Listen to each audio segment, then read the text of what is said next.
আমরা যাচ্ছি Howrah rail museum. এগুলো সব যাত্রী নিবাস। এই যে হাওড়া স্টেশন থেকে ঠিক পায়ে হাঁটা দূরত্বেই রয়েছে এই রেল মিউজিয়াম। একটুখানি এগিয়ে গিয়ে সামনে এই যে দেখুন লেখা রয়েছে রেল সংরক্ষণশালা। তো আমরা তো জানি না খোলা না কি বন্ধ, তো ঢুকে দেখলাম যে না, খোলাই আছে। আর এই রেল মিউজিয়াম প্রত্যেক দিন খোলা, সকাল 8টা থেকে বিকেল বা সন্ধে 8টা পর্যন্ত খোলা থাকে। ঢোকার জন্য পার হেড 30 টাকা করে টিকিট কেটে প্রবেশ করলাম। এখানে রেল মিউজিয়ামের ম্যাপটাও রয়েছে, কোথায় কি আছে সেটা জানার জন্য। সামনেই রয়েছে একটি ইঞ্জিন, প্রথমেই আমরা সেটা দেখবার জন্য উঠছি। Hall of fame. এখানে রয়েছে এই যে রেলের যে বিবর্তন, মানে শুরুর দিন থেকে আজকে পর্যন্ত কিভাবে উন্নতি করেছে সেই সমস্ত ছবি এখানে দেওয়া রয়েছে। খুবই ভালো লাগবে দেখতে। এটা দেখে নিয়ে তারপরে এখানে যে রয়েছে ইঞ্জিন, স্টিম ইঞ্জিন, খুব সুন্দর রং করে ভালো আর কি একদম মেনটেন করে এখানে রাখা রয়েছে। এটা দেখতে আমার খুবই ভালো লেগেছিল।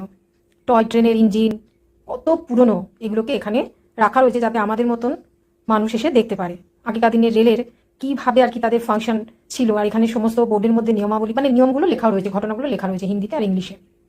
এই যে ইঞ্জিনের কাজ কারবার, কিভাবে ড্রাইভার চালাতেন, রেল চালাতেন, দেখে বেশ ভালো লাগছে। কত পুরনো দিনের সেই ইংরেজ আমলের রেল। আর এখানে দেখুন কম্পার্টমেন্ট, এটা হচ্ছে ফার্স্ট ক্লাস, বেশ সুন্দর আরামদায়ক বা বিলাসবহুল। তারপরে এই যে ওইদিকে আর একটা কম্পার্টমেন্ট রাখা রয়েছে, সেখানে আবার খাবার মানে বাসন কোসন শোয়ার জায়গা এই সমস্ত রয়েছে। এটা ডাবল টেকার ট্রেন, খুবই ভালো লাগছে দেখতে। পুরোনো দিনের কত যন্ত্রাংশ এখানে রাখা রয়েছে, কিভাবে আর কি এখন যে মানে এখনকার যে উন্নত রেল সেই অবধি। আর এই বাচ্চা দুটো আমি দেখছি ওগুলোতে হাত দিচ্ছে। হাত দেওয়াটা উচিত নয়, কোথায় কি নষ্ট হয়ে যাবে, যার কি ওরা তো ছোট, বুঝতে পারেনি। খানিকটা ঘুরলাম আর গোটা মিউজিয়ামটা গাছপালা দিয়ে পরিষ্কার পরিচ্ছন্ন, খুবই সুন্দর একটি জায়গা। এখানেও রয়েছে বিভিন্ন চাকা, তার বিবর্তন, কত বড় চাকা, তার থেকে ছোট চাকা, এরকম নানান যন্ত্রাংশ ঘুরে ঘুরে দেখতে বেশ ভালো লাগছে। আর কত কি জানা যাচ্ছে। আমরা তো ট্রেনে চড়ি, কিন্তু কেমন ছিল অনেক আগের ট্রেন, আর এখন আমরা কত উন্নত ট্রেনে আর কি চড়ি সেই সব দেখছি। তারপরে এখানেও এটাও একটা সংগ্রহশালা বা মিউজিয়াম। এখানে সমস্ত ওই যে ছবির আকারে, তারপরে এখানে একটা হাওড়ার যে রেল লাইন, সেই রেল লাইন পাতা রয়েছে।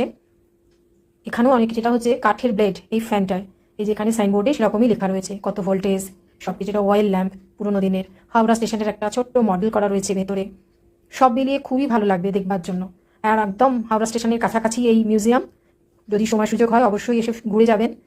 বিকেলের দিকে বা সন্ধ্যেবেলায় হয়তো ফোয়ারা চলে, জানি না চলে কিনা, তবে জায়গাটা খুব সুন্দর।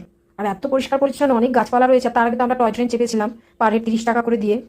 এখানেও সব পুরোনো দিনের যে রেলের কর্মীরা, তাদের কেমন ড্রেস ছিল, তাদের কি কাজ, এই সমস্ত কিছু মডেল করে রাখা আছে। বেশ ভালো সময় কাটবে সকালের দিকে অথবা বিকেলের দিকে আসলেই ভালো। এখন তো একটু গরম পড়ে গেছে, সেই জন্যে। পার হেড 30 টাকা করে টিকিট, আর প্রতিদিনই সকাল 8টা থেকে